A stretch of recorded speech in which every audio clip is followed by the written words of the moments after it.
सोमनाथ आपके सामने थे और उनको हराकर अब आप विधायक यहाँ से बन चुके हैं। इस जीत को कैसे देख रहे हैं, श्रेय किसको दे रहे हैं?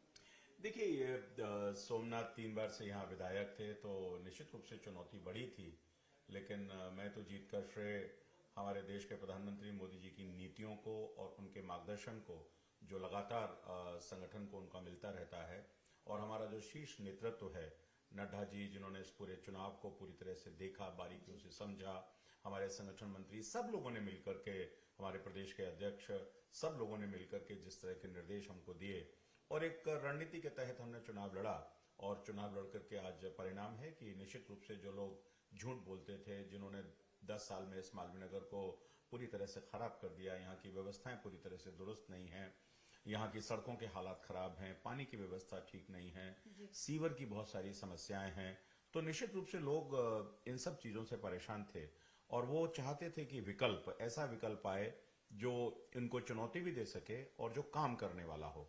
तो मैं मानता हूं कि लोगों ने भारतीय जनता पार्टी के विकल्प को ही चुना, क्योंकि भारतीय जनता पार्टी पूरी तरह से जिस प्रकार से अन्य राज्यों में जो उसकी छवि है, देश के प्रधानमंत्री जिस तरीके से काम करते हैं, सबका साथ, सबका विकास, सबका प्रयास, सबके विश्वास के साथ मिलकर के हम काम कर रहे हैं, तो यही उसका कारण है कि ये पूरी तरह से अपनी विश्वसनीयता खो चुके थे और लोगों को चाहिए था कि बेहतर प्रशासन कौन दे सकता है, ऑल्टरनेटिव कौन दे सकता है, तो वो बीजेपी के अलावा कोई दूसरा नहीं था। कल आतिशी ने एक बयान दिया कि हम विपक्ष में बैठकर भाजपा के जो वादे हैं उस पर पूरी नजर रखेंगे कि वो किस तरीके से पूरे कर रहे हैं, उसको पूरा कराना सुनिश्चित करेंगे। तो 8 मार्च तक कहा गया था कि 2500 रुपए हर महिला के खाते में पहुंचेंगे, तो इस पर हम पूरी नजर रखेंगे। सर, इसे कैसे देखते हैं? नहीं, मेरा कहना है कि उनको हम पर नजर रखने की जरूरत नहीं है। हम पर नजर रखने वाले हमारे पार्टी के लोग बहुत हैं, उसकी चिंता करेंगे। हम अपने संकल्प पत्र को पूरी गवर्नेंस भी करेंगे। नजर तो हम उनकी चीजों पर हमको रखनी है जो 10 साल में उन्होंने भ्रष्टाचार किया है।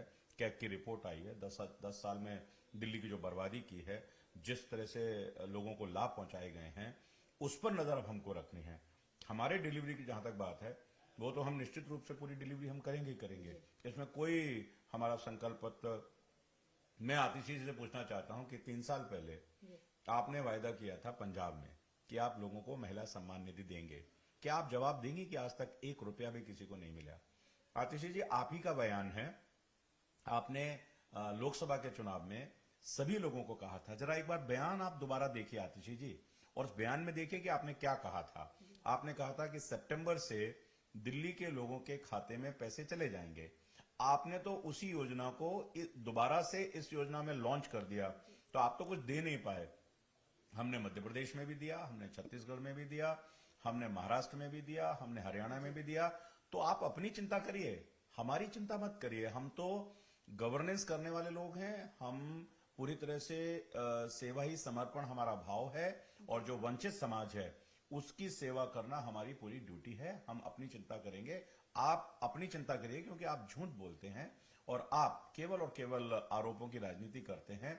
अब तो हमें आपको देखना है कि आपने जो 10 साल में किया है वो कैसे लोगों के सामने आए, और एक एक पैसा जो आपने भ्रष्टाचार किया है वो लोगों का वापस आए और जनता के विकास के कार्यों में लगे। अरविंद केजरीवाल कल पंजाब के विधायकों के साथ बैठक करने जा रहे हैं, तो क्या लगता है जिस तरीके की जीत दिल्ली में भाजपा को मिली है तो उसका असर अब पंजाब में भी देखने के लिए मिलेगा? पंजाब में कमजोर पड़ेगी आम आदमी पार्टी? देखिए, बात है कि जिस पार्टी का जन्म अन्ना के आंदोलन से हुआ था, लोगों को जिस तरह के सपने दिखाए थे, लोगों को जिस तरह से झूठ बोला था, लोगों को एक माया जाल में रखा गया था, वही पंजाब में भी हुआ है। अब पूरी तरह से देश भर में इनकी जमीन खिसक गई है। सबसे बड़ा गढ़ क्या था इनका? वो दिल्ली था। वो दिल्ली को अपनी मानते थे कि ये अहंकारी अरविंद केजरीवाल मानते थे कि दिल्ली में तो कुछ हिल ही नहीं सकता। तो आज दिल्ली में से जमीन चली गई है और पंजाब में जाने की बारी है। तो अब पूरी तरह से जब जमीन खिसक रही है, क्योंकि इस पार्टी ने गवर्नेंस के नाम पर कहीं कुछ नहीं किया है। स्टेट के पंजाब की हालत पंजाब के लोग बताएंगे कि पंजाब भी जिस तरह से गर्त में जा रहा है, तो निश्चित रूप से अब पूरे देश में इस आम आदमी पार्टी का सफाया होगा। सर अब तो ये भी बातें आने लगी हैं कि डबल इंजन की सरकार दिल्ली में हो गई है, तो भाजपा अब एमसीडी में भी सरकार बनाने की कोशिश करेगी, क्योंकि अब तो मैंडेट भी आप लोगों के पास हो गया। नहीं, एमसीडी में तो जिसकी भी सरकार है, और अभी तो उनकी सरकार है, उन्होंने जो बैड गवर्नेंस की है, दिल्ली को कूड़ा कूड़ा किया है, निश्चित रूप से हम इसको ठीक करेंगे। और हमारी प्रायोरिटी है, जीरो टॉलरेंस है हमारी सफाई के ऊपर, सफाई व्यवस्था के ऊपर।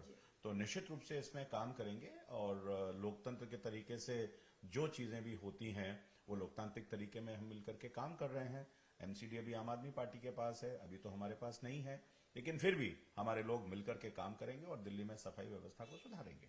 बस एक आखिरी सवाल है सर कि दिल्ली में सरकार तो बन गई, जो आप लोगों ने एक नारा दिया था कि आपदा जाएगी और भाजपा आएगी, भाजपा तो आ गई, अब अटकलें हैं सीएम फेस को लेकर, कई तरीके के नाम चले। सर आप इसे कैसे देखें, क्या कहना चाहेंगे इस पे? नहीं, मुझे लगता है कि अभी तो हम जीत में हैं, और हम लोगों को भारतीय जनता पार्टी के जो कमल खिले हैं, वो भारतीय जनता पार्टी के लोगों का जो विश्वास है, उस विश्वास में हमको उतरने की जरूरत है।